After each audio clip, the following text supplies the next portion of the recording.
மற்றொரு தெரிப்பு நிகழ்ச்சிக்கு உங்களை வரவேற்றுக் கொள்கின்றோம். தமிழ் சூழல் நவீன காலத்தில் பல மாற்றங்களை சந்தித்திருக்கின்றது. காலாதி காலமாக தமிழுடைய மரபு, அதனுடைய தொன்மை குறித்த ஆராய்வுகள், அது தொடர்பிலான பிரஜை காணப்பட்டிருக்கின்றது. இன்றைய காலகட்டத்திலே ஆராய்ச்சி தொடர்பில் பல்வேறு முயற்சிகள் உலகளாவிய ரீதியில் நடைபெற்றுக் கொண்டிருக்கின்றன. ஆனாலும் தமிழ் சூழலில் ஆராய்ச்சி தொடர்பான ஒரு கட்டுக்கோப்பு காணப்படுகின்றதா என்ற கேள்வி எடுகின்றது. தமிழ் சூழலிலான தமிழ் ஆராய்ச்சி எத்தகைய காலகட்டங்களில் ஆரம்பிக்கப்பட்டது? தமிழ் ஆராய்ச்சி அமைப்புகள், அதனுடைய ஆரம்ப காலங்கள் பற்றிய ஒரு கேள்வி தொடர்ச்சியாக எழுந்து கொண்டே இருக்கின்றது. இது தொடர்பில் மேலதிக விவரங்களை அறிந்து கொள்வதற்காக தமிழ் ஆவண காப்பக துறையில் தொடர்ச்சியாக ஈடுபட்டு கொண்டிருப்பவரும், வரலாறு தொடர்பான தகவல்கள் சரியான வகையிலே பேணப்பட வேண்டும் என்பதில் உறுதியான நம்பிக்கையும் கொண்டவரான விருபா குமரேசன் அவர்களை இன்றைய தெரிப்பு நிகழ்ச்சிக்கு இது தொடர்பில் பேசுவதற்காக அழைத்து வந்திருக்கின்றோம். முதலில் அவரை நிகழ்ச்சிக்கு வரவேற்றுக் கொள்கின்றோம். வணக்கம் ஐயா. வணக்கம் சித்சபேசன். வணக்கம். வணக்கம். முதலிலே தமிழ் ஆராய்ச்சி இது தொடர்பான சிந்தனைகள் தெளிவாக மேலோங்கிய காலகட்டம், அது தொடர்பான பின்னணிகளை சுருக்கமாக சொல்லுங்களேன். தமிழ் ஆராய்ச்சி என்பது தனிப்பட்ட ரீதியில தனிநபர்களால தொடக்க காலத்துல உதாரணமா எடுத்துக்கொண்டால் சீவை தாமோதரனுடைய கலித்தொகை பதிப்புரைகளுக்குள்ளே அவர் ஒரு நீண்ட ஆராய்ச்சி, அவர் பதிப்பித்த எல்லா நூல்களின் முன்னுரைகளின் ஊடாகவும் ஒரு ஆராய்ச்சி விஷயத்தை கொண்டு வந்திருப்பார். பல்வேறு விஷயங்களை, பல்வேறு பிரதிகளை பார்க்கிறது, பல்வேறு பாடபேதங்களை செய்யறது, அறிந்து கொள்றது, கருத்து முரண் அல்லது ஒரு சொல் தொடர்பான விவாதங்கள், அது எது சரி எது பிழை என்றதை நோக்கி நகர்றதுன்றது அதுவும் ஒரு ஆராய்ச்சி தான். அவருடைய ஒவ்வொரு பதிப்புரையுமே மிக தெளிவான ஒரு ஆராய்ச்சி கட்டுரைகளுக்கு ஏற்ற ஒரு நிலையிலேயே தான் அவருடைய பதிப்புரைகள் அமைந்திருக்கின்றன. இது தனிநபர் முயற்சி. சீவை தாமோதரனார் மட்டுமல்ல, சைமன் காசிச்செட்டி பிள்ளை காசிச்செட்டினுடைய தமிழ் புளூராக்கும் ஒரு ஆராய்ச்சி முறையை சேர்ந்ததுதான். இவர் அர்னால் சதாசிவம் பிள்ளை என்ற தமிழ் புலவர் சரிதம், இவையெல்லாம் ஆராய்ச்சிக்கு உதவக்கூடிய அல்லது ஆராய்ச்சியை தூண்டக்கூடிய ஒரு நூல்களாக நாங்கள் அடையாளம் கூறிக்கொள்ளலாம். இப்ப இது தொடர்ச்சியாக தனிப்பட்ட ரீதியில சென்னை வளர்ச்சி, சென்னை மாகாண வளர்ச்சி சங்கம் என்பது அவங்க ஒரு ஆராய்ச்சி மாநாடுகளை, கருத்தரங்கங்களை, ஆராய்ச்சி மாநாடுல கருத்தரங்கங்களை பல்வேறு இடங்கள்ல நடத்துறாங்க. திருவாரூர், தஞ்சாவூர், மதுரை என்று 4வது மாநாடு 1952ஆம் ஆண்டு சென்னையில நடத்துறாங்க. சென்னையில யாழ்ப்பாணம் அப்ப அன்றைய பரமேஸ்வரா கல்லூரியில நடந்தது. அந்த மாநாட்டுக்கு தேப்போமி, கல்கி உள்ளிட்ட தமிழ்நாட்டு தமிழறிஞர் குழாம், பத்திரிகையாளர் குழாம் என்று நிறைய பேர் கலந்து கொண்டார்கள். அந்த மாநாட்டில ஒருவருடைய உரைக்கு பதிலாக இன்னொரு ஆள் உரையாற்ற வேண்டிய இடத்துல தனிநயமடிகளுடைய உரை அங்க வருது. ஒரு திட்டமிடப்படாத ரீதியாக தன்னியாமடிகள் உரையை நிகழ்த்தேக்கதான் இந்த இப்படியான ஒரு ஆராய்ச்சி தேவை இருக்கு. எல்லா தமிழர்கள் பல்வேறு இடங்களிலேயும் பறந்து வாழ்கிறார்கள். ஒவ்வொரு இடத்திலேயும் கல்வி முறை வெவ்வேறு விதமாக இருக்கிறது. சில தமிழ் தொடர்பான ஐயங்களுக்கு விடை காணுவதற்கு ஒரு குழாமாக செயற்பட வேண்டிய, கலந்துரையாடலை செய்ய வேண்டிய தேவை இருக்கின்றதை ஒட்டி இப்ப தமிழ்ல ஆராய்ச்சி செய்கிற அவ்வளவு பேரும் கலந்து கொண்டு தங்கள் கருத்துக்களை பகிர்ந்து கொள்றதுக்கான ஒரு களம் ஒன்றின்ற தேவையை அவர் முதல் வெளிப்படுத்துகிறார். இது நடந்தது 1952ஆம் ஆண்டு பரமேஸ்வரா கல்லூரியில நடைபெற்ற மாநாட்டில். இது இந்த தொடர்ச்சியாத்தான் அவர் தமிழ் கல்ச்சர் என்ற ஜேர்னலை நடத்த தொடங்குகிறார்.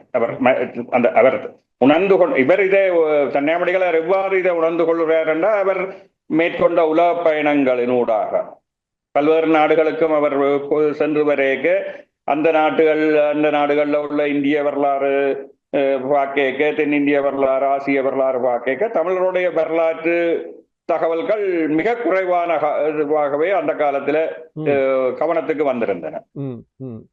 அப்போ ஒரு தொல்கொடி சமூகமான தமிழர்களுடைய வரலாறு ஏன் அங்கு இடம்பெறவில்லை என்ற சிந்தனையின் தொடக்கமாக தான் ஓகே, நாங்கள் தமிழர்களாகிய நாங்கள் உலக மொழியான ஆங்கிலத்தில் எங்களுடைய மொழியை பற்றிய விஷயங்களை சொல்ல வேண்டும் என்று போயிருந்தால் தமிழ் கல்ச்சரை ஆங்கில மொழியில நடத்த தொடங்குறார். அவ்வாறு தமிழ் கல்ச்சரை நடத்தி கொண்டு வரைக்கதான் ஒரு ஆய்வுகளை நடக்கிறதன் மூலம் பல்வேறு உலகத்தின் பல்வேறு பாகங்களிலும் இருந்து பல்வேறு ஆய்வாளர்கள், அதாவது உண்மையான ஆய்வாளர்கள் பலரும் அந்த ஆய்வுகளிலே பங்களிக்கிறார்கள். மறுவளமாக அந்தந்த நாடுகளில் உள்ள பல்கலைக்கழகங்களுக்கு தமிழ் கல்ச்சர் ஜேர்னல் அறிமுகமாகுது. நீங்கள் குறிப்பிட்ட விடயங்கள்ல இருந்து தொடர்ந்து கவனிக்கும் போது தனிநாயகம் அடிகளாருடைய செயற்பாடுகள் வெளிப்பட ஆரம்பித்த காலகட்டங்கள் அவற்றை பற்றி சொல்லுங்களேன். இல்ல, அவருடைய செயற்பாடுகள் வெளிப்பட்ட காலம் என்றது 52க்கு பிற்பாடு தமிழ் கல்ச்சர் ஊடாகத்தான் பல்வேறு ஆய்வு நிறுவனங்களான ஊடாட்டம் அவரோட தொடங்குது. பல்வேறு ஆய்வாளர்கள் சந்திக்கிறதுக்கான ஒரு களமாகவும் தமிழ் தொடர்பாகவும் திராவிடம் தொடர்பாகவும் ஆராய்ச்சி செய்கிற பல்வேறு ஆராய்ச்சியாளர்களை உலகம் முழுக்க இருந்து எல்லாரும் அதுல பங்களிக்கிறதுக்கான ஒரு வாய்ப்பு கிடைக்குது. உதாரணமா இப்ப பல்வேறு நபர்களையும் நாங்கள் சொல்லலாம். எஸ்கோபோலால இருந்து ஜோர்ஜ் எல்ஹார்ட், இன்னும் பல மேற்குலக ஆய்வாளர்கள் தமிழ்நாட்டுக்கும் தமிழ் சூழலுக்கு அறிமுகமாகிறார்கள் தமிழ் கல்ச்சர் ஊடாகவே தான். அதுக்கு முன்னரான தமிழ்நாட்டு சூழல் என்றது தமிழர்கள் மட்டுமே பங்களித்து தமிழிலே பேசப்பட்ட தமிழிலே எழுதப்பட்ட ஜேர்னலாக ஆய்வுதல்கள் தான் இருந்தன.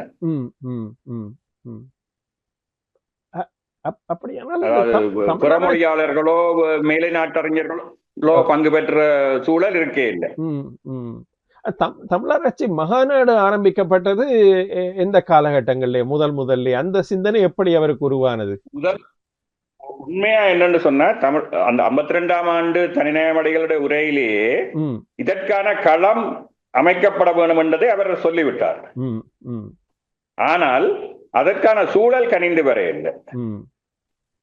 ஆய்வுதலை நடத்தி கொண்டிருக்க கொஞ்சம் கொஞ்சமா அதுக்கான சூழல் கனிந்து கொண்டு வரையக்க தன்னைமொழிகளும் அவருடைய தனிப்பட்ட அரசியல் பணி மாற்றங்களுக்காக ஒரு கட்டத்தில இருந்து பேராதனையில இருந்து அவர் மலேசியாவுக்கு சென்று மலையா பல்கலைக்கழகத்துல பணியாற்ற தொடங்குறார். மலையா பல்கலைக்கழகத்துல இந்தியவியல் துறையில பணியாற்றிய காலம் வந்து அவருக்கு அது தமிழுக்கும் அவருக்கும் எல்லாருக்குமே ஒரு நன்மை விளைவித்த காலம் என்று சொல்லலாம். 1961 இருந்து இந்த 61 இருந்தே அவர் தொடங்குறார். 61க்கு முன்னாடியே அவர் சந்திக்கிற எல்லாரும் தமிழ் தொடர்பான அமைப்புகள் தமிழ் தொடர்பான ஆட்களிடையே எல்லாம் இந்த கருத்தை சொல்லிக் கொண்டு வர்றார். இப்படி தமிழ் தொடர்பான ஒரு கருத்தரங்கம், உலக கருத்தரங்கம் நடத்தப்பட வேண்டிய இந்த அவசியத்தை வலியுறுத்தி கொண்டு வர்றார். குறிப்பா வந்து அப்போது தமிழ்நாட்டில் இருந்த சென்னை வளர்ச்சி ஆராய்ச்சி கழகத்தின் தலைவராக இருந்தவர்களோடு எல்லாம் அவர்களுடன் துணையோட தமிழ்நாட்டை தமிழின் அச்சாக இன்றைக்கும் தமிழ்நாடு தான் இருக்க வேணும் என்றதுல தெளிவாக இருந்தார். அப்ப மாநாட்டை நடத்துறதுக்கு சரியான இடம் என்று தமிழ்நாடு தான் என்று அவர் தமிழ்நாட்டில் உள்ள அமைப்புகளை கன்வின்ஸ் பண்றதுக்கு இந்த மாநாடு நடத்துறதுக்கான திட்டத்துக்கு ஒத்துக்கொள்ள வைக்கிறதுக்கு ஒவ்வொரு முறையும் சென்னைக்கு செல்லும் போதும் இது தொடர்பாக பலரையும் சந்திச்சு கொண்டு பரப்புரை செய்து கொண்டு வருகிறார்.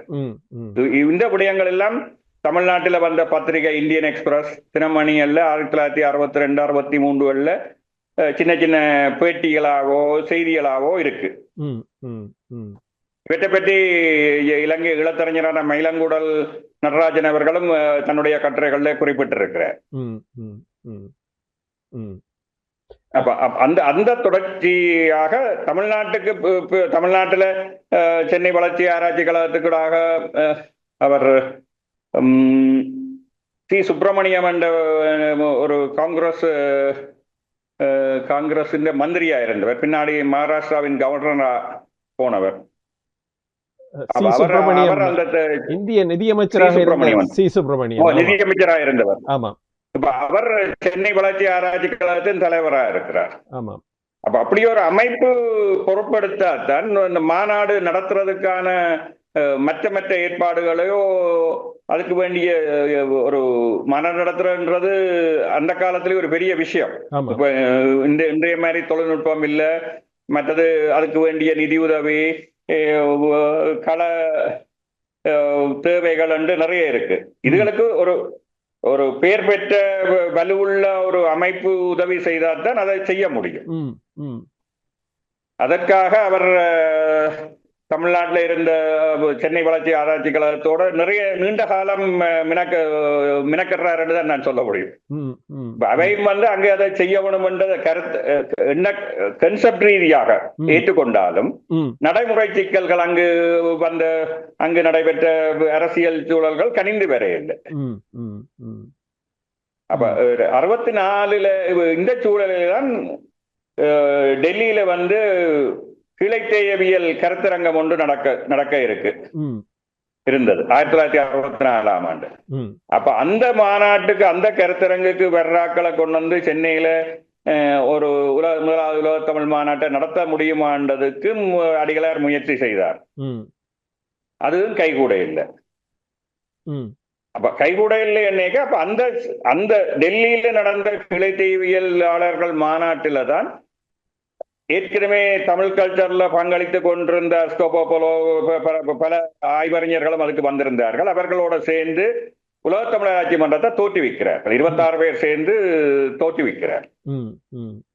தோற்றுவிக்க 2 ஆண்டுகள் அல்லது 3 ஆண்டுகளுக்கு ஒருக்கா உலக தமிழ் ஆராய்ச்சி மாநாடுகள் நடத்துறது என்ற தீர்மானத்துக்கு அமைய 1966ஆம் ஆண்டு மலேயா பல்கலைக்கழகத்தின் துணையுடனும் சிங்கப்பூர் மலையாவில் வாழ்ந்த நாட்டுக்கோட்டை செட்டியார்கள் மற்றது இலங்கை யாழ்ப்பாணத்தார் சங்கங்கள் இந்த துணையுடனும் நிதியுதவியுடனும் முதலாவது மாநாட்டை 1966ஆம் ஆண்டு மலையா பல்கலைக்கழகத்தில் நடத்துறார்.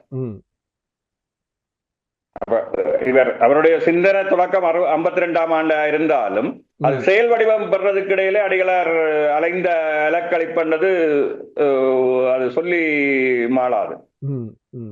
அவ்வளவு இடைஞ்சலையும் தாண்டித்தான் முதலாவது மாநாட்டை வெற்றிகரமா நடத்துறார்.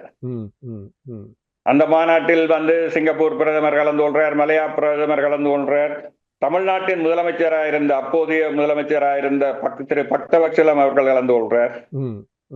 அப்ப அந்த பக்தவத்சலம் அவர்கள் தான் என்ன சொல்றார், தமிழ்நாட்டுல நடத்த வேணும் என்று அடிகளார் அலைந்து திரிந்த முயற்சிகள் எல்லாம் நாங்க நடத்தாம விட்டுட்டோமே என்று தமிழ்நாட்டுக்காரரை நாங்க செய்ய வேண்டியதை இன்னொரு மண்ணில செய்ய வேண்டி வந்துட்டு தான் பக்தவத்சலம் என்ன செய்யறார், ஓகே 2வது மாநாடு நாங்கள் சென்னையில நடத்துறதுக்கான அழைப்பை விடுகிறார். இந்த அழைப்பின் தொடர்ச்சியாத்தான் சென்னையில 2வது மாநாடு நடக்குது. உண்மையா உலக தமிழராட்சி மன்றம் 64 தொடங்கப்பட்டாலும் அந்த மன்றத்துல பல்வேறு உலகம் தழுவிய கனடாவில இருந்து, ஐரோப்பாவில இருந்து, ஈவன் கிழக்கு ஐரோப்பிய நாடுகள்ல இருந்து, ஜப்பான்ல இருந்து அநேகமான பல்வேறு இடங்கள்ல இருந்த ஆய்வாளர்கள் பங்கு பெற்றினாலும் ஐஐடிஆர் தமிழராட்சி மன்றத்தின் உறுப்பினர்களாகவும் ஆய்வாளர்களாகவும் அதுக்குள்ள உள்ள வருகிறார்கள். அதாவது கிட்டத்தட்ட செக்கோஸ்லோவாக்கியால இருந்து கமில் சிபலபிள் மிகவும் அறியப்பட்ட ஒரு ஆய்வாளர் உலகம் முழுக்க. அப்ப இப்படியான நிறைய பேர் உள்ள வந்ததாலே அது கிட்டத்தட்ட உண்மையாவே ஒரு ட்ரூலி இன்டர்நேஷனல் அமைப்பு இருந்தது தமிழராட்சி மன்றம். எல்லாருக்குமான அதுல பிறப்பால் தமிழர் தான் இருக்கணும் என்ற இந்த கட்டாயம் இல்லை. தமிழ் ஆராய்ச்சியில ஈடுபட்டாக்கள் தங்கள் கருத்துக்களை பரிமாறிக்கொள்றதுக்கான ஒரு களமாக பல்வேறு உலகத்தின் பல்வேறு பாகங்கள்ல இருந்தவர்களும் கலந்து கொள்றது உரையாடுறதுக்கான களமாக தமிழ் ஆராய்ச்சி மன்றத்தை கொண்டு வந்து உருவாக்குறார்.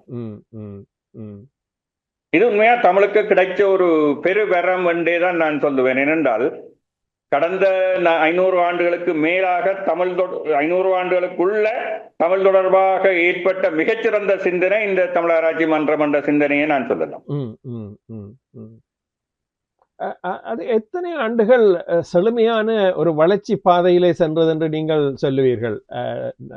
தனிநாயகம் அடிகளார் ஆரம்பித்த செழுமையான வளர்ச்சி பாதை உண்மையை சொல்ல வேண்டும் என்றால், ஒரு சிந்தனை அந்த காலத்தில் 60களில் நிலவிய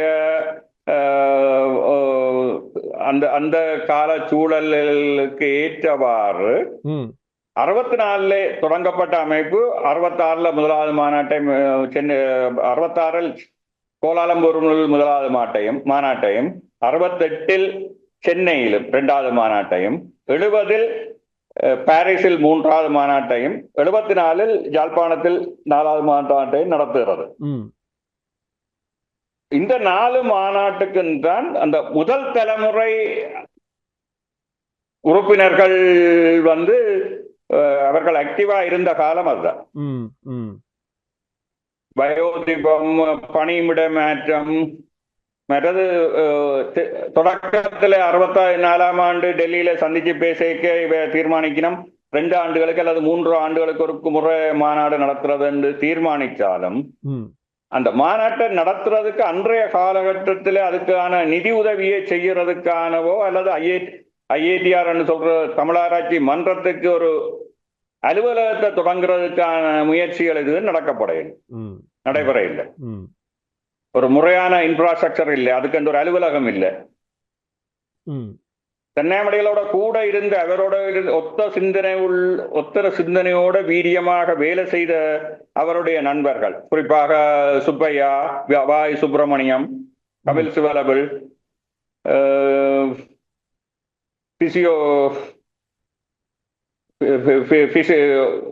ஜோன் பிலியோசா, இப்படியான கொஞ்சம் பேர், ஜோன்மார் கொஞ்சம் பேர் வந்து தீவிரமா வேலை செய்ததாலதான் மற்ற மாநாடுகள் தொடர்ச்சியா நடந்தது. அதுக்கான ஒரு மாநாட்டை நடத்துறதுக்கான ஒரு நிதி ஆதாரத்தை அங்கே யாரும் சேர்த்து இது தொடர்ச்சியா நடக்கணும், ஒரு விஷயம் தொடர்ச்சியா நடக்கணும்னா எல்லாமே வந்து நிதியில தான் தங்கி நிற்கும். ஒரு விதைக்காத்து சேர்த்து வைக்க முயற்சி எதுவும் அங்கே செய்யப்படவில்லை. அப்ப அரசாங்க உதவி செய்தால்தான் மாநாடு நடத்தலாம் என்ற ஒரு சூழலுக்குள்ள மாட்டுப்படுறார்கள். ஆனா இந்த சிந்தனை நல்ல சிந்தனை என்று நாடித்தான் ஒரு மொழி தொடர்பான உலக மாநாடுகளை நடத்துறது ஒரு நல்ல சிந்தனை, சிறந்த சிந்தனை என்று நாடித்தான் தென்னிந்திய மொழிகள், குறிப்பாக தமிழ் இல்லாத தென்னிந்திய மொழிகள் பலவும் உலக மாநாடுகளை நடத்துறதுக்கான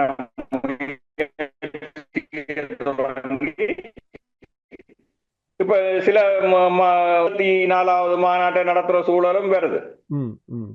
ஆனா தமிழராட்சி மாநாடுகள் தேங்கி போயிடுது. 74க்கு பின்னரான மாநாடு 81 5வது மாநாடு எம்ஜி ராமச்சந்திரன் 5வது மாநாடு மதுரையில நடைபெற்றது. ஆமாம் ஆமாம். அந்த இடைவெளி அப்போதே ஆரம்பித்து விட்டது என்று சொல்லலாமா? 74 பின்னர் 6 அதுதான் அந்த இடைவெளி வந்து மாநாட்டு நடத்துறதுக்கான ஒரு நிரந்தர நிதி ஆதாரம் அங்கே ஏற்படுத்தப்படவில்லை. தமிழ்நாடு அரசாங்கமோ தமிழை ஆதரிக்கிற அரசாங்கங்கள் மாநாடு நடத்துறதுக்கு முன்வரைக்கதான் அந்த மாநாடு நடத்தக்கூடிய சூழல் உருவாகுது. துரதிருஷ்டவசமாக என்னன்னு சொன்னா, தமிழ்நாட்டு அரசியல் தலைவர்கள், தமிழ்நாட்டை ஆட்சி செய்த அரசியல் தலைவர்கள் மனம் வைத்தால் மட்டும்தான் தமிழ் ஆராய்ச்சி மாநாடு நடக்கிற சூழல் ஒன்று உருவாகும். அப்ப 74 யாழ்ப்பாணத்தில் நடந்த மாநாட்டில் ஏற்பட்ட பிரச்சனைகள் ஆண்டு மாநாடு நடக்க 5வது மாநாடு செனகல்ல நடத்துறது தான் திட்டமிடப்படுது. அப்ப செனகல்ல வந்து காப்பா அரவானன் அங்க வேலை செய்து கொண்டிருந்தார். ஆப்பிரிக்கன் இன்ஸ்டிடியூட் ஒன்றுல, ஆராய்ச்சி நிறுவனம் ஒன்றுல வேலை செய்து கொண்டிருந்தார். ஆனா செனகல்ல போய் நடத்துறதுக்குரிய அந்த நாட்டில நடந்த அரசியல் தேர்தல் விஷயங்களால அது தள்ளிப்பட்டு போட்டு கேட்க இடையில சிங்கப்பூர் முன்வரது 5வது மாநாட்டை சிங்கப்பூர்ல உள்ள சில தமிழறிஞர்கள் முயற்சி செய்யறாங்க. இது தொடர்பான செய்தி சிங்கப்பூர் பத்திரிகையில தான் இருக்கு. பத்திரிகை கட்டிங்கில ஒன்றுல இருக்கு. 80ஆம் ஆண்டு 78, 80களில் தமிழராட்சி மாநாட்டை நடத்துறதுக்கு முயற்சி நடக்குது. ஆனா அதுவும் கைகூட இல்லை. இப்ப இந்த நிலையில தமிழ்நாட்டை ஆட்சி செய்த எம்ஜிஆர் ஓகே, அவர் தன்னுடைய அரசியல் மைலேஜுக்கு உயரம் மாநாட்டை மதுரையில நடத்த முன் வரணும்னு ஐஏடிஆர் அதுக்கு அனுமதியை கொடுத்து 5வது மாநாடு மதுரையில நடக்குது.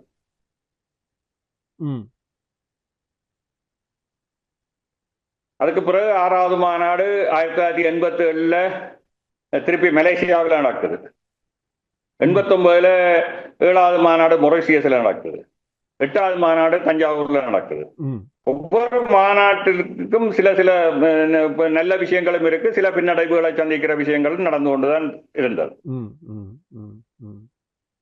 குறிப்பாக அந்த தமிழராட்சி மன்றத்துக்கு ஒரு தனிப்பட்ட ஒரு நிர்வாக இன்ஃப்ராஸ்ட்ரக்சர் கட்டமைப்புகள் எதுவும் இல்லாத காரணம், அதை நடத்துறதுக்கு வேண்டிய நிதி ஆதாரம், தொடர்ச்சியான நிதி ஆதாரம் இல்லாத நாடு அந்த அமைப்பு மாநாடு நடத்துறதுக்கு இலங்கை தமிழ்நாடு அரசாங்கத்தையோ மலேசிய அரசாங்கத்தையோ அல்லது வெளியில உள்ள ஏதோ ஒரு அரசாங்கம் ஆதரவு தரைக்கு தான் மாநாடு நடத்தலாம் என்றது என்ற நிலைதான் இருந்தது. அதாலதான் நிறைய மாநாடுகள் நடத்தப்படாம கால இடைவெளி கூடி குறையுது. 3 ஆண்டுகள் இல்லாம 74க்கு பிறகு 7 ஆண்டுக்கு பிறகு 81ல மதுரையில மாநாடு நடக்குது. 81க்கு பிறகு 5 ஆண்டுகளுக்கு பிறகு மலேசியாவை சாமிவேலு அவர் நடத்துவோம் என்று எடுக்கல 87ல மாநாடு நடக்குது.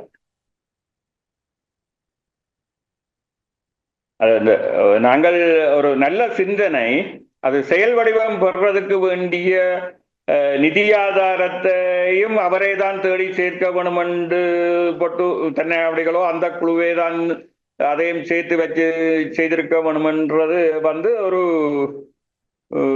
அதை தமிழ்ச்சகம் தாமா செய்திருக்க வேணும். அன்றைய காலகட்டத்தில் தமிழ் சமூகத்தின் பொருளாதார வலுன்றது மட்டுப்படுத்தப்பட்டது. இன்றைய மாதிரி புலம்பெயர் சமுதாயம் இருக்கே இல்லை. 1வது மாநாட்டுக்கும் சிங்கப்பூர் மலேசியாவில் இருந்த புலம்பெயர் சமூகம் தான் உதவி செய்தது. 1வது மாநாடு 66ல நடக்க மலேசியாவில் இருந்த நாட்டுக்கோட்டை செட்டியார்கள் சங்கம், யாழ்ப்பாணிகள் சங்கம், இப்படியான பல்வேறு சங்கங்களும் நிதி ஆதாரங்களும் தனிநயம் அடிகளுடைய நட்பு வட்டத்தில் இருந்த தனிநபர்களுடைய நிதி ஆதாரத்துடன் தான் 1வது மாநாட்டுக்கு பேருதவி பெரும் நிதி கிடைச்சது.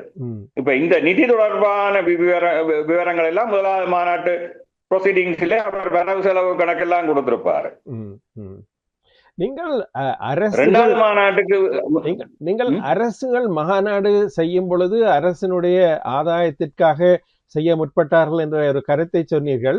அத்தோடு தமிழ் சமூகம் இப்படியான மாநாட்டுக்கு பொருள் ரீதியாக வலு சேர்க்கக்கூடிய சூழல் இல்லை என்று சொன்னீர்கள். ஆனால் இப்பொழுது புலம்பெயர்ந்த தமிழர்கள் பல்வேறு நாடுகளிலும் வாழக்கூடிய ஒரு சூழலிலே அவர்கள் பெருந்தொகையான பணத்தை செலவு செய்யக்கூடிய நிலையிலே ஒவ்வொருவரும் தனித்தனியாக மாநாடுகளை நடாத்துகின்ற ஒரு சூழல் உருவாகிவிட்டது அல்லவா? அதான் இல்ல, இன்று நிதி விடயங்களில ஒரு உலக மாநாடுகளை நடத்தக்கூடிய வேண்டிய நிதியை சேகரிக்கிற நிலைமை இன்றைக்கு இருக்கு. ஆனா அன்றைக்கு இருக்கே இல்லை.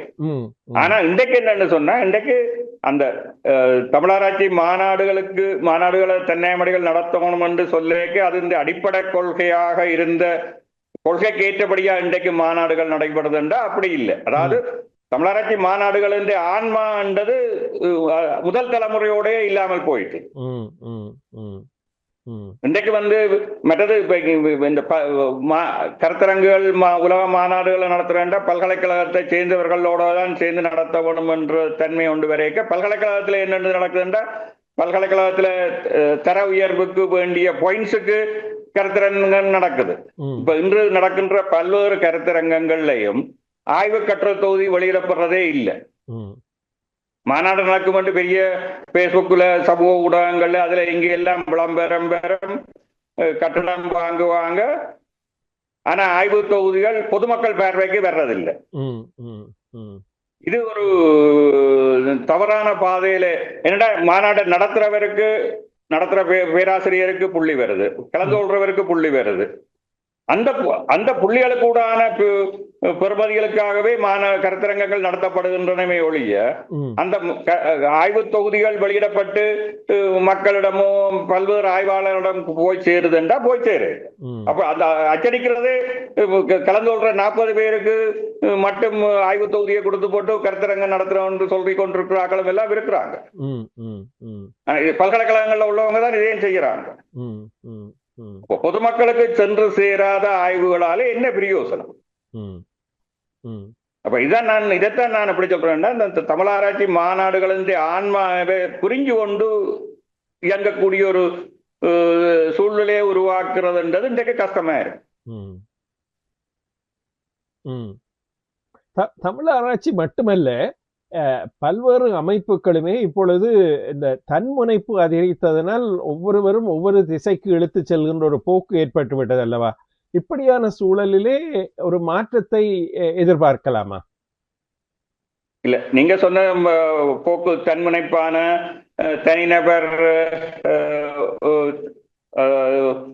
தனிநபர் தேவைகளுக்காக மாநாட்டை பயன்படுத்துவது பலகாலமாவே நடந்து கொண்டிருக்கு. அதுல பலகாலம் என்று சொல்லி இப்ப 2000க்கு பிற்பாடு நிறைய நடக்குது. இதுகளை யார் கட்டுப்படுத்துறதுன்றது, இப்ப நீங்கள் ஏதோ ஒரு பெயரிலே மாநாட்டை நடத்தி போட்டு ஆய்வு தொகுதியை வெளியிடாம விடுறது பிரச்சனை இல்லை. உலகத்தமிழ் ஆராய்ச்சி மாநாடு மன்றத்தின் பெயரையும் பயன்படுத்தி கொண்டு மன்றத்தின் ஆன்மாவே கிட்ட அண்மையாக இல்லாம தக்க ஆய்வு மதிப்பீடுகள் இல்லாமல் ஆய்வு கட்டுரை அனுப்புறவர்களுடைய எல்லாருடைய கட்டுரையும் சேர்த்து மாநாட்டை போட்டு நாங்க எங்களது மாநாட்டுக்கு தான் அதிக கட்டுரை வந்து என்று சொல்றது தமிழராட்சி மாநாடுகளுக்கான அழகு இல்லை. அதுக்கென்று ஒரு குறித்த தரம் இருக்க வேணும். ஆனால் நீங்கள் குறிப்பிடுவது போன்ற ஒரு உயர்ந்த நோக்கத்திலே செயற்படுகின்ற பாங்கு தனிநாயகம் அடிகளார் ஆரம்பித்த முதலாவது மகாநாட்டிற்கு பின்னர் காணாமல் போய்விட்டது என்று கூட சொல்லலாம் அல்லவா? 74 ஒரு விதிவிலக்காக இருந்தாலும் கூட 68 தமிழ்நாட்டிலே நடந்த மகாநாடு திராவிட முன்னேற்ற கழகத்தின் அதனுடைய ஒரு பிரபல்யத்துக்காக நடத்தப்பட்ட மாநாடு என்ற தோற்றப்பாடு இருக்கு. அதன் பின்னர் எம்ஜிஆருடைய பிரபல்யத்துக்காக 1981, அதன் பின்னர் ஜெயலலிதாவினுடைய பிரபல்யத்துக்காக தஞ்சாவூர் மாநாடு, இப்படியாக ஆகிவிட்டது அல்லவா? இல்ல, அது உண்மைதான். இரண்டாவது மாநாடு நடத்தப்படுறதுக்கு திராவிட முன்னேற்ற கழகத்தின் காரணம் இல்லை. ஆமா, ஏனென்றா மாநாடு நடப்பதற்கான அழைப்பை விட்டது அன்றைய பக்தபட்சம் காங்கிரஸ் அரசு. ஆமா, முதலாவது மாநாட்டில் கலந்து கொண்டுதான் நாங்கள் தமிழ்நாடு செய்ய வேண்டியதை மலேசியாவில் செய்யறாங்க, நாங்க செய்ய வேண்டியதை வேற ஆக்கள் செய்யறாங்கன்னா அந்த ஒரு நிலையில இருந்து கொண்டுதான் பக்தபட்சம் 2வது மாநாட்டுக்கு அழைப்பு விடுறார். ஆனால் 67 நவம்பர்ல 67 பிற்பகுதியில நடந்த தேர்தலில் அவர் தோத்து போன உடனே 68ல திட்டமிடப்பட்ட மாநாட்டை நீங்கள் அது தொடர்பான தமிழ்நாடு அரசாங்கத்துக்கும் ஐஏடிஆர் அமைப்புக்கும் நடைபெற்ற கடித போக்குவரத்துகளை எடுத்து ஆராய்ந்து பார்த்தீர்கள் என்றால் அது வெளிப்படையாவே தெரியும்.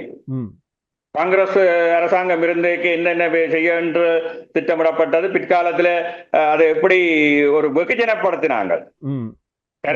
ஆராய்ச்சியை பின்னுக்கு தள்ளி, ஆராய்ச்சி என்றது முதன்மையா இருக்க வேண்டிய இடத்துல ஆராய்ச்சியை பின்னுக்கு தள்ளி வெகுஜன வேற வேற கலை நிகழ்ச்சிகளுக்கு முன்னுரிமையை கொடுத்து அது தற்செயல் என்று அது திட்டமிடப்பட்டு செய்யப்பட்டதா தற்செயலா அது எங்களுடைய ஒரு நல்லூழ் இல்ல, ஒரு கெடு ஊழாக நாங்க அதை பார்க்கலாம். ஆமா ஆமா.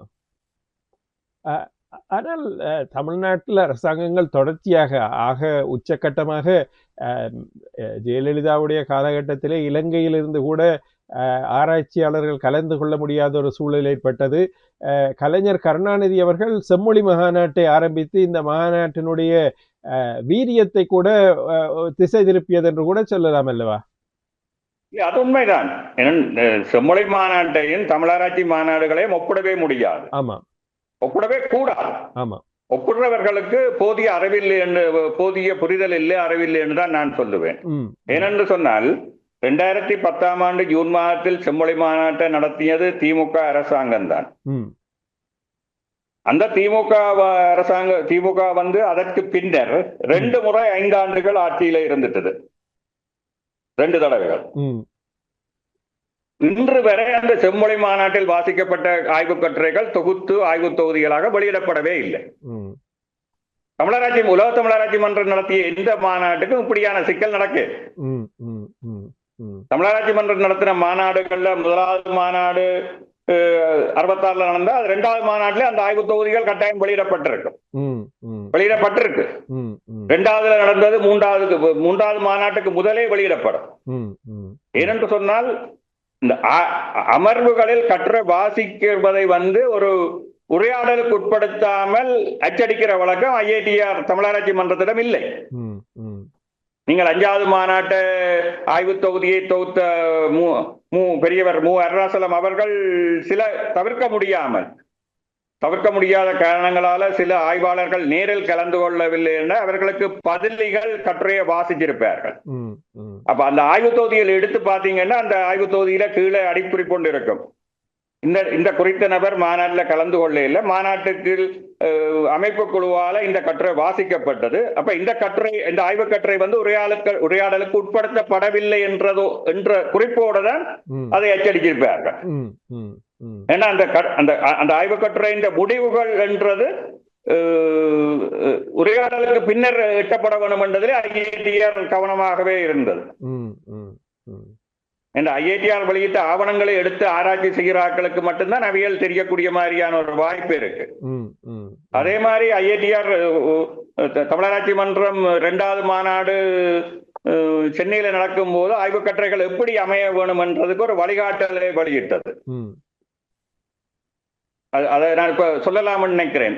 அதுல வந்து இப்ப தமிழ் தொடர்பான ஒரு பிரபலமான ஒரு வசனம் இருக்கு, கல் தோன்றி மண் தோன்றா காலத்தை வாளோடு தோன்றிய மூத்த குடி. இதே வசனத்தை குறிப்பிட்டு இதெல்லாம் வந்து ஒரு சயின்டிபிக் அறிவியல் ரீதியான அணுகுமுறையற்ற சொல்லாடல்கள், இப்படியான ஆய்வு கட்டுரைகளை நாங்கள் 2வது மாநாட்டு கட்டுரைகளை சேர்க்க மாட்டோம் என்று ஐஐடிஆர் ஒரு வழிகாட்டுதலை வெளியிடுது. இந்த வழிகாட்டுதலுக்கு அன்றைய காலகட்டத்தில் தமிழ்நாட்டில் இருந்த பாவாணர் போன்றவர்கள் இது ஒரு பிழை என்று சொல்லி அவர்கள் பரப்புரை செய்ததும் எல்லாம் நடந்திருக்கு. தமிழராட்சி மன்றத்தின் நோக்கம் என்னன்னு சொன்னால் ஆய்வு கட்டுரைகள் வந்து முறையா ஆராயப்படவன், முறையா உரையாடப்படவன். ஒரு ஆய்வாளர் கொடுக்கிறதை அப்படியே அச்சடிச்சு போட்டு ஆய்வு தொகுதி என்று வெளியிடுற ஒரு பழக்கம் வந்து உலக தமிழராட்சி மன்றத்திட்ட இருக்கே இல்லை. ஆனா இன்றைக்கு நடக்கிற மாநாடுகள் காசு வச்சிருக்கிறார்கள் எல்லாரும் உலக கருத்தரங்களை நடத்தலாம் என்ற ஒரு சூழ்நிலை வந்துட்டுது. இவர்கள் எல்லாரும் தென்னைமடிகள் படத்தை போட்டு கொண்டு இப்படி செய்கிறது உண்மையா தென்னைமடிகளுடைய பேருக்கு களங்கம் ஏற்படுத்துற செயல் என்றுதான் நான் சொல்லுவேன். நிச்சயமாக நீங்கள் சொல்லுகின்ற உணர்வு பூர்வமான கருத்துக்கள், நீங்கள் குறிப்பிட்ட கல் தோன்றி மண் தோன்றா காலத்து என்ற உதாரணம் ஒரு நல்ல எடுத்துக்காட்டு. 2வது மாநாட்டுக்கு வழிகாட்டுதலுக்காக அவர்கள் தமிழராட்சி மன்றம் வெளியிட்ட இதுல இருக்கு. ஆனால் நீங்கள் எதிர்பார்க்கின்ற அல்லது தனிநாயகடிகளார் ஆரம்பித்ததில் இருந்த நோக்கம் இனி நடைமுறைப்படுத்துவதற்குரிய சாத்தியக்கூறுகள் இருக்கிறது என்று நீங்கள் நினைக்கிறீர்களா? இன்றைய உலகத்திலே, இன்றைய காலகட்டத்திலே உலகம் பல்வேறு ரூபங்கள்ல மாசுபட்டு கொண்டு வருது. ஆனால் மொழி மாசுபடுகிறது, அந்த மொழியை தாய்மொழியா கொண்டார்கள் எவ்வளவு காலத்துக்கு பொறுத்து கொண்டு இருக்க போறோம் என்ற கேள்வி வருதல்ல. நிச்சயமாக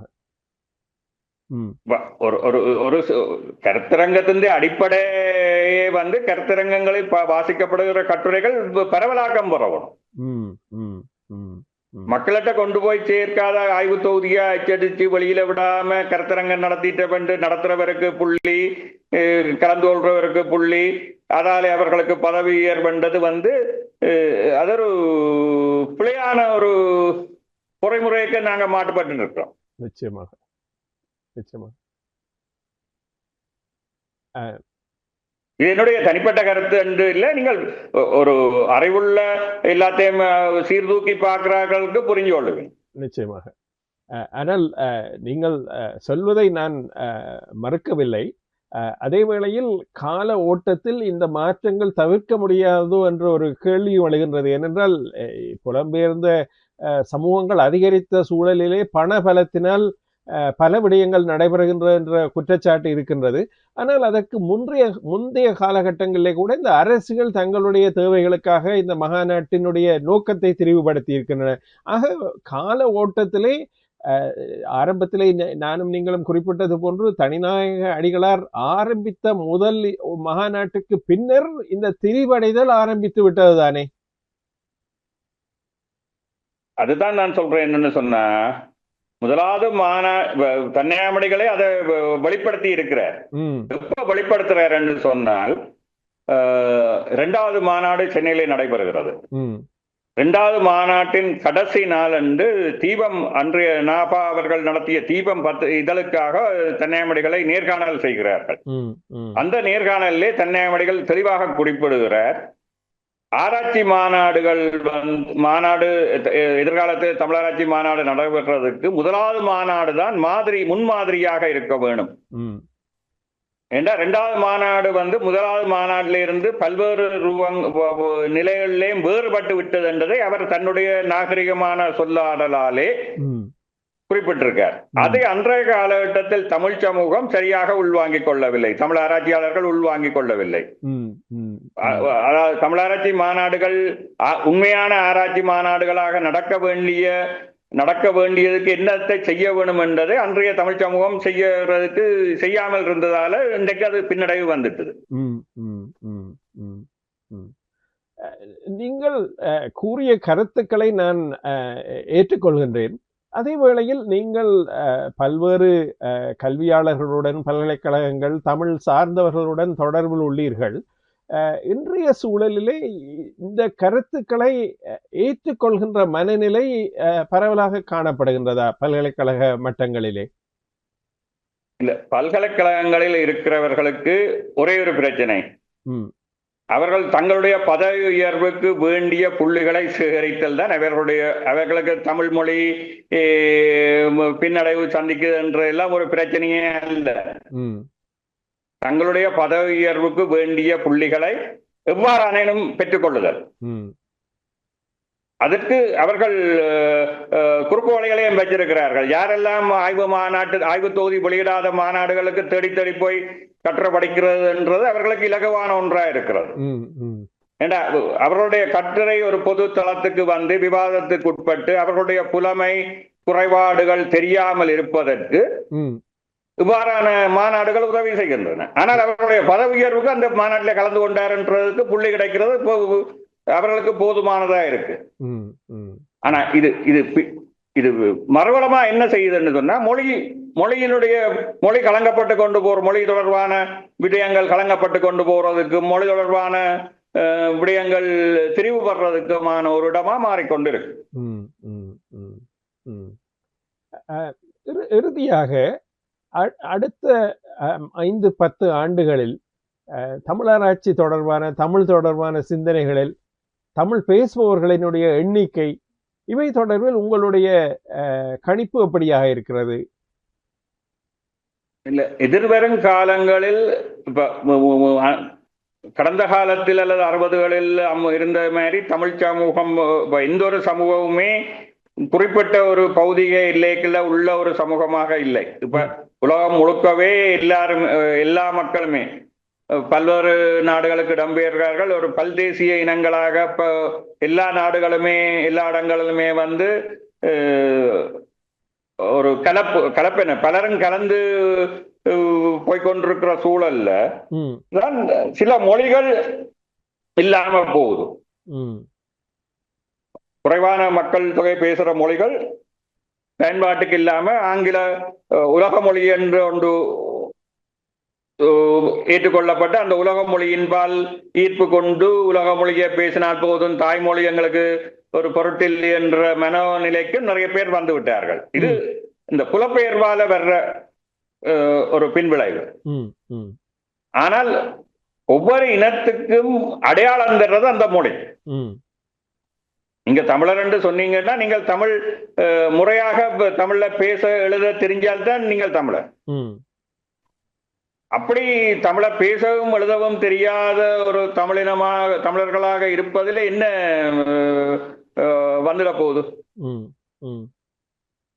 அப்ப இதை தக்க வைக்கிறதுக்கு குறைந்தபட்சம் குறைந்த அளவில் நாங்கள் ஒரு தமிழ் ஆராய்ச்சி தமிழ் தொடர்பான ஆராய்ச்சி இதைத்தன்னும் நல்ல விதமாக வச்சிருக்க வேண்டிய ஒரு அமைப்பு இந்த ஐஐடிஆர் என்ற அமைப்பின் தேவை இன்றைக்கும் அந்த தேவை இருந்து கொண்டு இருக்கு. ஏனென்றால் கன்னியாகுமரிகள் 52ல தமிழ் கல்ச்சரை தொடங்கியோ அல்ல 64 தமிழாராய்ச்சி மன்றத்தை தொடங்கியக்க இருந்ததை விட அச்சுறுத்தல், வெளி அச்சுறுத்தல்கள் இன்றைக்கு கூட இருக்கு. அது ஊடகங்களால வர்ற கலப்பும் இருக்கு. இப்ப ஒரு காலத்துல யாழ்ப்பாண தமிழ்ன்றது தனித்துவமா இருந்தது. தென்னிந்திய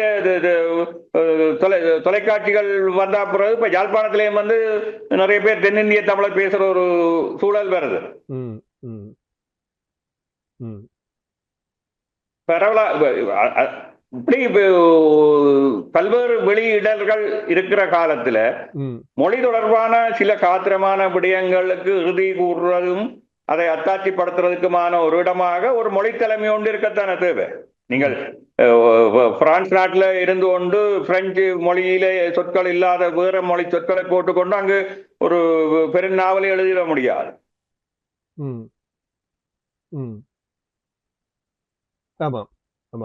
அப்படி அதற்கு உடன்பட்டு போறவர்களும் இருக்கிறார்கள், அது தேவையில்லை என்று வாதிடுபவர்களும் இருக்கிறார்கள். ஆனா மொழி தூய்மை பிழை என்று முற்றுமுழுக மொழி வரியும் கூடாது, மொழி தூய்மை பிழை என்று சொல்றவர்களையும் நான் ஏற்றுக்கொள்வதாக இல்லை. அறிவியல் ரீதியில காலத்துக்கு ஏற்றபடி எது முடியுமோ அதை செய்து கொண்டு போகணும். பல்வேறு விடயங்கள் தொடர்பிலும் மிக ஆழமாகவும் வரலாற்று தகவல்களுடனும் செய்திகளை எங்களுடன் பகிர்ந்து கொண்டீர்கள். தமிழாராய்ச்சி மன்றம், தனிநாயகம் அடிகளாருடைய ஆரம்ப காலகட்டங்கள், அந்த சிந்தனைகள் மிக போற்றக்கூடிய சிந்தனைகள். ஆனால் இன்றைய காலகட்டம் சவால் மிகுந்ததாக காணப்படுகின்றது. புலம்பெயர்ந்த சூழலிலே நாங்கள் தமிழ் ஆராய்ச்சி தொடர்பாகவும் தமிழ் ஆராய்ச்சியினுடைய நோக்கம் தொடர்பாகவும் பேசிக்கொண்டிருக்கின்ற இன்றைய காலகட்டத்திலே இன்று தமிழர் என்று சொல்லக்கூடிய பலருடைய அடுத்த தலைமுறையினர் தமிழ் மொழியை பேச முடியாதவர்களாக ஆகிக் கொண்டிருக்கின்ற காலகட்டம். ஆகையினால் காலம் எப்படியாக விரியப் போகின்றது என்பதை பொறுத்திருந்துதான் பார்க்க வேண்டும். நீங்கள் உங்களுடைய பல்வேறு பணிகளிடையேயும் நேரம் ஒதுக்கி இன்றைய தெரிப்பு நிகழ்ச்சியில் கலந்து சிறப்பித்தமைக்கு மனமார்ந்த நன்றிகளையும் வாழ்த்துக்களையும் தெரிவித்து விடைபெற்றுக் கொள்கின்றோம். நன்றி, வணக்கம். என்னுடைய இறுதி கோரிக்கை என்னென்று சொன்னால், தமிழராட்சி மன்றம் என்பது தொடர்ந்து இயங்க வேணும். அதனுடைய ஆன்மாவை புரிந்து கொண்டவர்கள் நிறைய பேர் உள்ளே வந்து அதை நல்ல வழியில நடத்துறதுக்கான வேண்டிய உதவிகளை செய்ய வேணும். அவ்வளவுதான். நிச்சயமாக. மிக்க நன்றி. நன்றி.